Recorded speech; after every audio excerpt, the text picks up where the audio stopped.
barghosting.com এর পক্ষ থেকে আমি অমি এহসান আপনাদেরকে জানাচ্ছি স্বাগত। আজকে আমরা জানবো কিভাবে cPanel-এর মাধ্যমে ইমেল ক্রিয়েট করা যায়। তাহলে চলুন শুরু করে দিই। আমরা এখন আমাদের আগে থেকে পারচেজ করা একটি ডোমেইন টুকিটাকিসমাধান.com এর cPanel-এ লগইন করব। আপনারা যারা জানেন না কিভাবে cPanel-এ লগইন করতে হয় তাদের জন্য রয়েছে একটি টিউটোরিয়াল। আমরা এখন চলে যাব টুকিটাকিসমাধান.com এর cPanel-এ। আমরা চলে যাচ্ছি,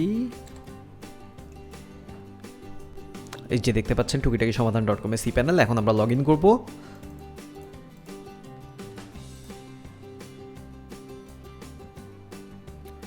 টুকিটাকিসমাধান.com এর cPanel-এ আমরা লগইন করে ফেলেছি। আমরা এখানে দেখতে পাচ্ছি টুকিটাকিসমাধান.com এর cPanel এবং দেখতে পাচ্ছি বিভিন্ন অপশনস। আমরা যেহেতু ইমেল অ্যাকাউন্ট ক্রিয়েট করতে চাই তাই আমরা ক্লিক করব ইমেল অ্যাকাউন্টসে। ইমেল অ্যাকাউন্টসে ক্লিক করার পর আমরা চলে আসবো একটি নতুন উইন্ডোতে। এখানে আমরা দেখতে পাচ্ছি ডিফল্ট একটি ইমেল ক্রিয়েটেড রয়েছে। আমরা ক্লিক করব ক্রিয়েট বাটনে। ক্রিয়েট বাটনে ক্লিক করার পর আমরা আরেকটি নতুন উইন্ডো পাবো যেখানে আমাদের ক্রেডেনশিয়ালস দেওয়া লাগবে। সো ইমেল যেহেতু আমরা ক্রিয়েট করতে চাচ্ছি সেহেতু আমাদের একটি ইউজার নেম অবশ্যই লাগবে। এখানে আমি আমার নাম দিয়ে দিই। এরপরে সেট করতে হবে আমাদের একটি পাসওয়ার্ড। আমরা আমাদের পছন্দ মতো যে কোনো পাসওয়ার্ড দিতে পারি অথবা ক্লিক করতে পারি জেনারেটে ক্লিক করলে অটোমেটিকলি একটি স্ট্রং পাসওয়ার্ড জেনারেট করে দেবে। আমরা অপশনাল সেটিংসও দেখতে পারি। এখানে স্টোরেজ স্পেস, আমরা কতটুকু স্পেস দিতে চাই আমাদের এই ইমেল অ্যাকাউন্টটিতে আমরা এটি সিলেক্ট করে দিতে পারি অথবা আমরা দিতে পারি আনলিমিটেড।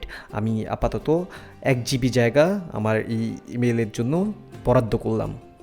এখানে stay on this page after I click create, এটি আমরা যদি সিলেক্ট করে দিই তাহলে আমরা যখন মাল্টিপল ইমেল অ্যাড্রেসেস ক্রিয়েট করব তখন আমাদের এই পেজটি থেকে বেরিয়ে যাবে না। যেহেতু আমি একটি ইমেলই ক্রিয়েট করতে চাচ্ছি সেহেতু আমি এখানে ক্লিক করছি না।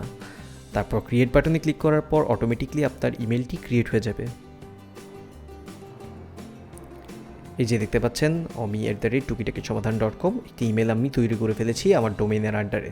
এভাবেই cPanel-এর মাধ্যমে খুব সহজে ইমেল ক্রিয়েট করা যায়। আপনাদের মনে এখন অবশ্যই প্রশ্ন আসছে যে আমরা ইমেল তো খুলে ফেললাম, এখন লগ ইন কীভাবে করব।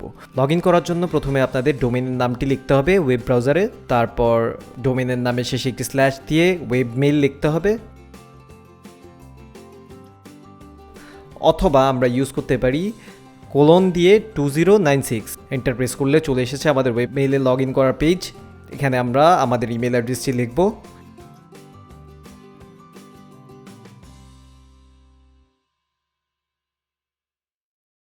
এবং পাসওয়ার্ডটি দিয়ে দিব। যেহেতু আমি পাসওয়ার্ডটি আগে থেকে কপি করে রেখেছি তাই আমি পেস্ট করে দিলাম। লগ ইন বাটনে ক্লিক করা মাত্রই আমাদের ইমেলে লগ ইন হয়ে যাবে। ভিডিওটি শেষ পর্যন্ত দেখার জন্য ধন্যবাদ। ভালো থাকবেন, সুস্থ থাকবেন, আমাদের সাথেই থাকবেন।